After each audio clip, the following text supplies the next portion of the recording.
So where the head goes, the body's following, right? If he can turn his head into me, he can probably turn his body into me. Therefore, I have a problem, right? So if I can get his head turned away here, and if I can monitor that knife, right, he's gonna have a much harder time turning back into me and getting that knife back towards me. So what wedge 2 would be, it's like wedge 1 is like below, right? Filling in this nice wedge below his armpit and his hips, ribs, all that sort of stuff. Wedge 2 is going to be above the arm and filling in the space where his like trap, shoulder, and head and stuff are. Okay, so like how I'm going to do that and like what I'm going to use to do that. I'm going to keep, you know, my grips on the knife for sure, right? I have this elongation almost like just straight off of his body this way, and I have everything stacked nicely. Now I'm going to start using my hips to really start like smashing his face, and this is where it gets awesome. So, so like I'm going to use this near side hip. Okay. Jiu-jitsu, like they'll have you guys do like run through and turn your hips open and use the far side hip and all this like huge like Casey Gatami stuff. It's great in jiu-jitsu, but like this, we're keeping our hips square to the mat, keeping our dick in the dirt, all that stuff. And this first hip is going to take over, right? We'll get to the back hip in a sec. Like I'm here, right? And I have this pressure here. I think about kind of like sundialing it a little bit, you know, kind of this way. And again, that opens up space for my hips to kind of run up and drop this iliac crest directly like on his temple, jaw, cheekbone, right?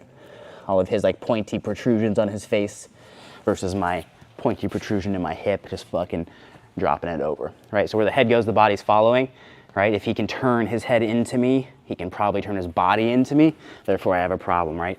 So if I can get his head turned away here, and if I can monitor that knife, right, he's gonna have a much harder time turning back into me and getting that knife back towards me and ultimately into me, right? So we're just gonna play in this position, right? So you can actually feel like what's going on, and I'll gladly come around and do it to you if you need me to. He's the worst. Feel the authentic pressure. But again, it's like that iliac crest drops onto that face. So again, there's really no lapse in pressure. It's active toe, active toe, active toe, face, face, face, face, face, right? I'm not like dropping and rolling. It's slightly different. So here, again, same pressure, active toes, knees up just a little bit. He's having a rough day, right?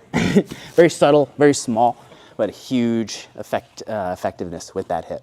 It's a lot of fun.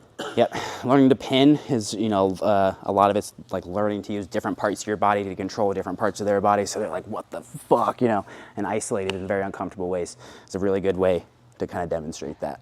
Okay, so use that iliac crest, level off their face, make them look away from you in wedge 2. What's that knee?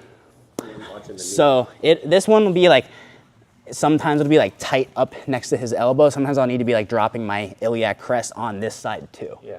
Right, so I'll have almost like a sprawl motion, right, or at least just hip pressure down, right? So here, and then you'll see in a sec, you know, when we're transitioning into a different position that this hip will take over, right? But we'll get there in a sec. Okay, let's do that. Nice clap.